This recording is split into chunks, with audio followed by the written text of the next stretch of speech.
Hello नमस्कार दोस्तों, आप सभी का आपके अपने चैनल में स्वागत है। हमेशा कमजोरी से भागने की जगह उसे ही अपनी ताकत बनाएं।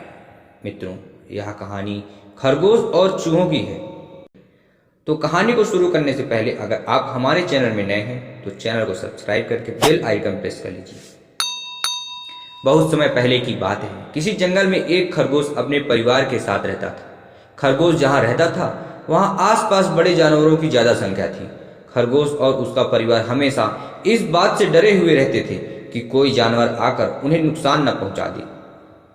उन्हें अपने घर के आसपास जरा भी हलचल सुनाई देती तो वो झट से अपने बुल में छिप जाया करते थे।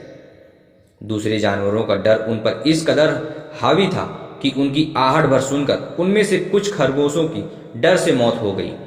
यह सब देखकर खरगोश बड़ा परेशान रहता था। एक दिन घोड़ों का दल उनके घर के पास से गुजरा। घोड़ों की आवाज सुनकर सभी सहम गए और हमेशा की तरह अपने बिल में छिप गए। डर से पूरा दिन कोई बाहर नहीं निकला, खाने की तलाश में भी नहीं गए। अपने परिवार को इस हालत में देखकर खरगोश बेहद दुखी हुआ। उसने भगवान को कोसते हुए कहा कि हे भगवान, आपने हमें इतना कमजोर क्यों बनाया है? इस तरह जीने का क्या फायदा जिसमें हम हर दिन अपनी जान को लेकर डर और भय बना रहता है।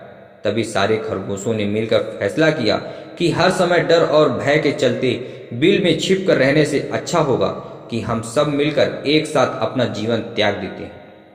सभी खरगोश इकट्ठा होकर आत्महत्या करने के लिए नदी की ओर निकल गए। नियत समय पर खरगोश और उसका पूरा परिवार नदी के पास पहुंचे। नदी के पास कई सारे चूहों के बिल थे। जब चूहों ने खरगोशों को आते देखा तो वह सभी डर गए और इधर उधर भागने लगे। कुछ चूहे बिल में घुस गए तो कुछ नदी में गिरकर मर गए।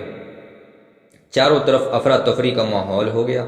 यह पूरा वाकया देखकर खरगोश दंग रह गए। उन्हें इस बात का यकीन नहीं हो रहा था कि उन्हें देखकर भी किसी के मन में दहशत हो सकती है। अब तक तो वह खुद को ही सबसे कमजोर प्राणी समझते थे और भगवान को दोष देते थे।